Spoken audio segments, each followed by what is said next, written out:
नमस्कार. आजच्या वेळेत काय बघायचं येतं नवी गणित भाग 1 त्याच्यामधलं सराव संच 2.3 मधला प्रश्न क्रमांक 7वा काय दिला आहे, गुणाकार करा आणि तो सोप्या रूपात लिहा. ओके, कालच्या वेळेमध्ये आपण ही पहिली दोन गणितं बघितली, 3 वर्गमूळ 12 गुणिले वर्गमूळ 18 आणि 3 वर्गमूळ 12 गुणिले 7 वर्गमूळ 15. हे दोघांचं उत्तर आपण असं काढलं.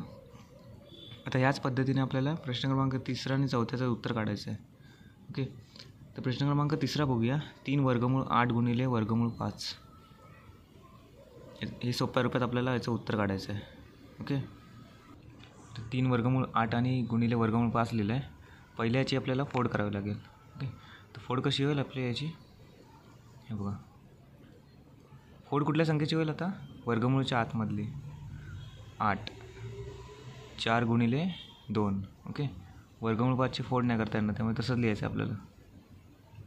3 गुणिले, आता 4 कोणाचा वर्ग आहे, 2चा वर्ग आहे, त्याच्यामुळे आपण 2 बाहेर लिहू शकतो, गुणिले वर्गमूळ 2 गुणिले वर्गमूळ 5. ओके, आता 3 गुणिले 2 गुणाकार करून घ्यायचं आहे, 6 वर्गमूळ 2, 6 वर्गमूळ 2 गुणिले वर्गमूळ 5. तर वर्गमूळ चिन्हामधल्या संख्यांचा गुणाकार करायचा आहे. 6, 5 गुणिले 2 किती होतं, 10. ओके, 6 वर्गमूळ 10 हे काय झालं उत्तर ह्या करणीचं. ओके, त्याच्यानंतर चौथा, 5 वर्गमूळ 8 गुणिले 2 वर्गमूळ 8. आता यांचा गुणाकार करायचा आहे तो सोप्या रूपात लिहायचं आहे.